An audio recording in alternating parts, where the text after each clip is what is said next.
Bom, então qual é a primeira coisa que eu tenho que fazer para construir o PDI?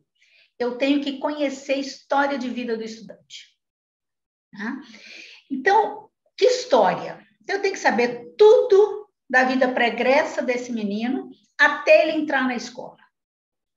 Tá? Como é que foi a gravidez, quais são os aspectos do desenvolvimento, como é que é a vida dele no dia a dia. Então, eu trouxe algumas perguntas que eu faço aqui, nessa história de vida, para que a gente possa construir essa ideia de quem é esse estudante. Então, essas informações, como é que eu vou saber, né? Como é que eu vou adquirir essas informações? Através da família, né? De quem vive com esse menino, pode ser mãe, pode ser vó. Hoje em dia é muito comum os meninos viverem com vó, né? Pelos relatos clínicos, né? Então, assim, eu vou ver desde quando ele vai a médico ou vai a algum atendimento clínico de fonoaudiólogo, de fisioterapeuta. Então, através desses relatos também, eu tenho aí informações importantes sobre esse estudante. E de outras escolas que ele frequentou, né? Então, é importante, da outra vez eu falei, né, a gente pedir, né, informações da escola anterior, embora isso aí, gente, nem sempre acontece, tá? Vou ser muito franca, as escolas têm uma resistência disso que eu não entendo por quê. Então, eu vou perguntar, né, para essa mãe. Eu vou perguntar para essa mãe, né? Quando que é a deficiência do seu filho ou o transtorno, no caso de TEA, foi diagnosticado? Então, quer dizer, quando que a deficiência foi diagnosticada, quem fez o diagnóstico, como é que foi a reação? Quando o médico te falou que seu filho tinha uma deficiência, ele tinha uma paralisia cerebral, ele tinha uma deficiência auditiva, ele tinha uma deficiência intelectual, o que vocês pensaram? Né? Então, às vezes a mãe fala assim, nossa, eu chorei uma semana. Tá, e aí? Né? Por que a senhora chorou? Então, essa entrevista aqui, gente, não é uma entrevista fechada, a partir da resposta, o que a gente chama de entrevista semi-estruturada, né? A partir da resposta que a mãe der, a gente pode fazer outras perguntas. Então, eu não vou ficar lendo cada pergunta, só depois eu passo isso aqui para vocês, né? Então, ele entende o que ele tem? Ele entende esse diagnóstico? Né? TEA é muito mais fácil, né? Os meninos autistas terem noção do seu transtorno, né? E é muito interessante. Eu conheci ela era, acho que fisioterapeuta, se não me engano, e ela tinha um filho autista, né? Então ela falou que de vez em quando ele fazia algumas coisas em casa que ele virava para ela e falava assim: nossa, mãe, eu estou sendo autista, né? Filho, você está sendo autista. Então ele tinha noção de como era o comportamento autista dele e ele tentava mudar um pouco esse comportamento, né? Então, esse entendimento da deficiência também é importante a gente perguntar para essa família, né? Qual que é o entendimento dele a respeito dessa deficiência dele ou desse transtorno que ele tem? Aí quem acompanha, e aí informações a respeito do desenvolvimento, né? Quando que ele andou, quando que ele falou, se ele toma algum medicamento, que medicamento é esse?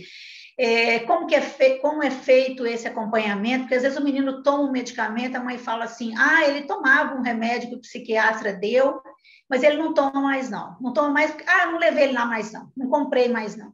Então, a gente sabe se o menino começou com um tratamento com o psiquiatra e a mãe simplesmente parou. Então, essas informações, gente, elas são muito importantes. E aí a gente vai ver o seguinte, se ele já fez um tratamento psiquiátrico, se ele já tomava um medicamento, então vamos tentar resgatar isso aí. Será que ele precisa novamente, né? Medicamento, eu sempre digo, não é todo mundo que precisa de medicamento. E a gente nem pode pensar que ninguém precisa. Então, o médico é que vai nos dar essa orientação. Então, é isso, eu vou perguntar a partir, né, dessas respostas, eu posso perguntar uma série de outras coisas. Sobre as experiências escolares, isso aqui também é muito importante, né? Se ele foi na creche, se ele fez educação infantil, como é que foi essa ida para a escola, né? como é que ele reagiu, se ele chorou, se ele aceitou bem, como é que era o comportamento dele nessa escola. Eu conheci um menino que ele chorava todos os dias até o 2º ano. Então, assim, essa ida para a escola, né? Porque tem criança que vai para a escola e tudo bem, dá tchau para a mãe, entra e tudo bem. Agora, tem criança que chora todos os dias. Como eu disse, eu conheci um menino que chorou até o 2º ano. Gente, isso não é comum. Né? A criança pequenininha lá na educação infantil, é comum ela chorar.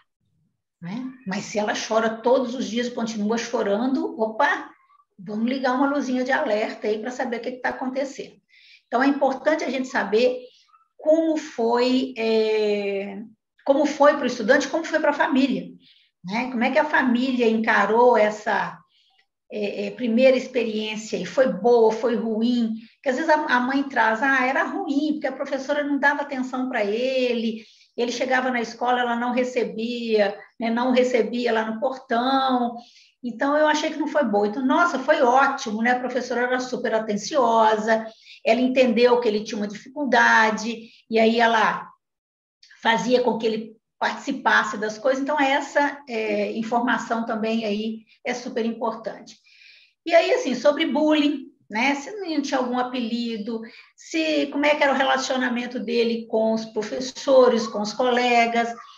A gente sabe, gente, infelizmente, tem professor que faz isso. Tem professor que cria um apelido, tem professor que fala certas frases assim, só podia ser você, né, fulano?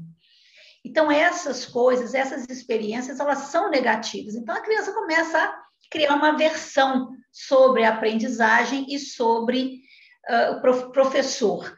E a gente sabe, né, eu vou falar disso aqui também, a questão emocional da aprendizagem. Então, a gente aprende com quem a gente gosta, a gente aprende o que a gente gosta. Então, o professor tem uma responsabilidade muito grande de fazer o menino gostar, né, gostar de estar na escola, gostar de aprender. Isso tem que ser prazeroso. E a gente sabe, a psicanálise, né, nos diz muito sobre a recusa do aprender. Então, a criança ela se recusa a aprender. E se recusa por quê? O motivo tem. Né?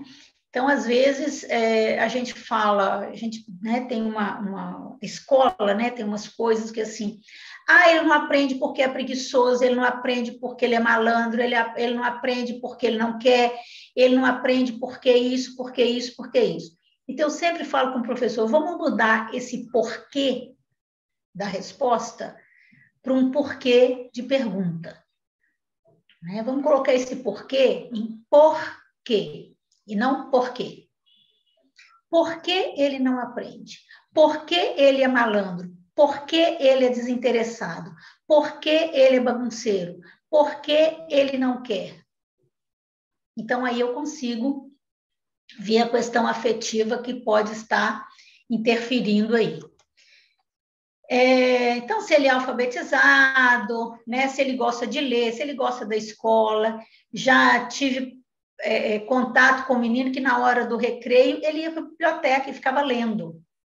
Isso não é usual. A criança brincar faz parte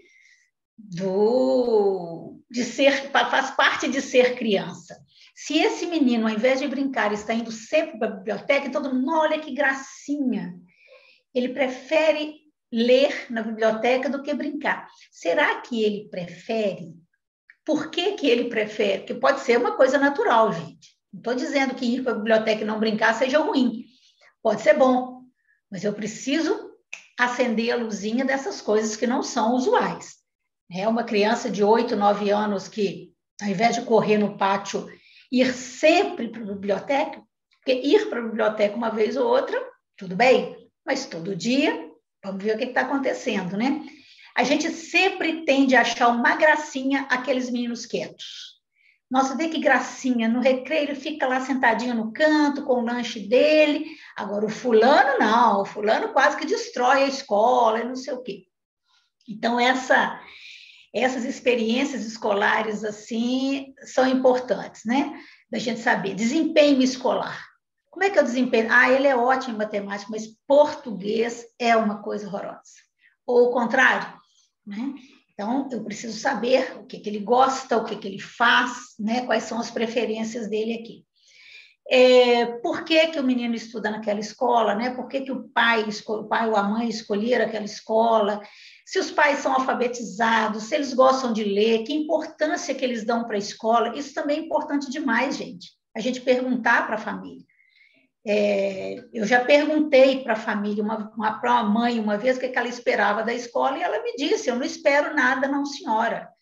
Quer dizer, se a mãe não espera nada, não, senhora, então esse menino está ali para quê? Por causa do Bolsa Família? Que a escola tem que levar a frequência dele no final do mês, e o menino fala isso para a gente. Né? Lá na escola Pestalozzi, é muito comum eles falarem assim, por causa do conselho tutelar. Tanto é que uma vez tinha uma equipe da psicologia, dos estudantes de psicologia da PUC, fazer um estágio lá na escola, e aí eu fui chamar o menino, né? Fui na sala, chamei fulano, vem aqui, tem dois alunos da PUC querendo falar com você. Aí ele olhou para mim e falou assim, é do Conselho Tutelar? Não, não é do Conselho Tutelar, eles são estudantes. Pode falar a verdade. E o menino ficou assim, até ele chegar na sala, que estavam esses dois estudantes, eu tive que entrar com ele.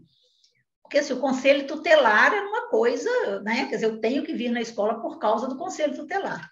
Então, isso também é importante, né? Saber da família. E a família fala, né? Eu venho porque senão eu posso ser presa, eu venho porque o Conselho Tutelar me obriga, eu venho por causa do Bolsa Família, né? Que agora nem é Bolsa Família mais, mas enfim. Então, essas questões também, gente, são importantes, porque a questão emocional, ela é fundamental. Então, as dificuldades, né, que a família percebe, porque as dificuldades eu vou saber quando eu for avaliar cada aspecto do desenvolvimento da inteligência do menino. Mas saber, assim, como que a família vê as dificuldades? Às vezes a família fala assim, ele não gosta de matemática, mas eu também não gostava, não. Eu também era ruim de matemática. Eu também tive dificuldade para aprender a ler. O pai dele não aprendeu a ler. Então, essas informações são fundamentais também, né? E a questão emocional aí, né? A questão de desequilíbrio, se ele tem crises, como é que a família lida com essa crise? Uma vez uma mãe falou comigo assim, é só fazer o que ele quer que ele fica calmo. Eu falei, minha filha, eu também, se fizer só o que eu quero, eu também sou calma. Então, quer dizer, essa informação da família, a gente percebe, gente, é um menino totalmente sem limite, a mãe deixa fazer o que ele quer, porque assim ele fica calmo. Então, a escola tem um papel importante nisso aí, né? Sobre o cotidiano da família, do estudante, né? O que ele faz no dia a dia, como é que é o final de semana, o que ele gosta de fazer, se ele tem amigos, com quem que ele brinca, quem são esses amigos, se são mais velhos do que ele, se são mais novos. Existe uma tendência muito grande dos estudantes com deficiência intelectual terem sempre amigos muito mais jovens, né? Que é onde eles conseguem se entrosar. Então, aí, isso tudo é dado, né, gente? Então, aí algumas informações mais complexas, aí no caso de crianças com paralisia cerebral, usuário de cadeira de rodas, né? Então, se o menino, você já sabe quem é o menino e você sabe que ele não tem, não precisa nem perguntar, né? Se ele usa sonda, se ele usa cadeira de rodas, andador, se ele alimenta sozinho. Então, essas perguntas vão depender da deficiência do menino. Tá? Então, se é uma criança que tem uma disfunção neuromotora mais grave, eu pergunto essas coisas. Se é uma criança cega, por exemplo, eu tenho que perguntar como é que é a locomoção, ele usa bengala, né? Ele consegue se locomover sozinho. Então, vai depender da deficiência, tá? Então, eu coloquei aqui todas não, né? A maioria das perguntas possíveis e imagináveis aí, mas vocês podem acrescentar. Questão de acompanhamento clínico, também, né, se ele faz algum acompanhamento clínico, com que tipo de médico, qual a frequência, né? Muitas vezes a gente vê família que falam assim, ele faz um tratamento com psiquiatra. De quanto em quanto tempo a senhora o leva no psiquiatra? De vez em quando. Agora eu tenho uns 2 anos já que eu não levo. Então, Vamos acender luzinha, gente, vamos acender luzinha. Bom, então aí depois desse monte de coisas que a gente pergunta para a família, né? A gente vai fazer um relatório, e esse relatório, eu coloquei relatório breve, gente, falei assim, nossa, pergunta esse tanto de coisa que é um relatório breve, né? Mas é um relatório objetivo, claro, né? Sem contar história. Aqui, gente, aí você fala assim, nossa, mas é o professor que vai ter que fazer isso? Normalmente, gente, essa primeira parte não é o professor que faz. Tá? O professor, às vezes, ele não tem uma disponibilidade de tempo para poder fazer isso. E essa primeira parte é preciso tempo, é preciso dedicação. Eu não posso chamar essa mãe para poder fazer essa entrevista e assim, espera só um pouquinho, eu vou só ali atender o telefone. Mãe, espera só um pouquinho que o fulano está me chamando. Não. Então, eu vou chamar a mãe e falar assim, olha, nós vamos ficar aqui 1 hora e se não der tempo da gente conversar sobre tudo, nós vamos marcar um outro dia. Não faça uma entrevista muito longa, porque chega num ponto que a mãe não aguenta mais de tanta pergunta, né, e de tanta coisa. Então, ela começa a ficar cansada e começa a dar informações assim de qualquer jeito, né? Às vezes nem pensa para dar resposta, fala a primeira coisa que vem à cabeça. Então, é importante ter um tempo para isso, tá? De maneira geral, quem faz essa entrevista é o supervisor escolar. Tá? Mas muitas vezes, por exemplo, eu já tive escolas que falaram comigo assim, Sandra, nossa professora de biblioteca é ótima para isso, e ela tem tempo. Então, vamos pegar a professora de biblioteca para poder fazer isso. Então, pode ser o diretor da escola, pode ser o supervisor, pode ser qualquer profissional da escola que tem esse tempo para poder se dedicar a essa entrevista, tá? E marcar, né, um tempo suficiente, porque realmente é cansativo. É cansativo porque é muita coisa, e como eu disse, né, como é uma entrevista semi-estruturada, a partir de uma resposta você pode construir outras perguntas, tá? Então, essa aí é a primeira parte do PDI. Então, essas perguntas também, gente, eu coloquei como sugestão, tá? Sempre no final eu coloquei outras informações.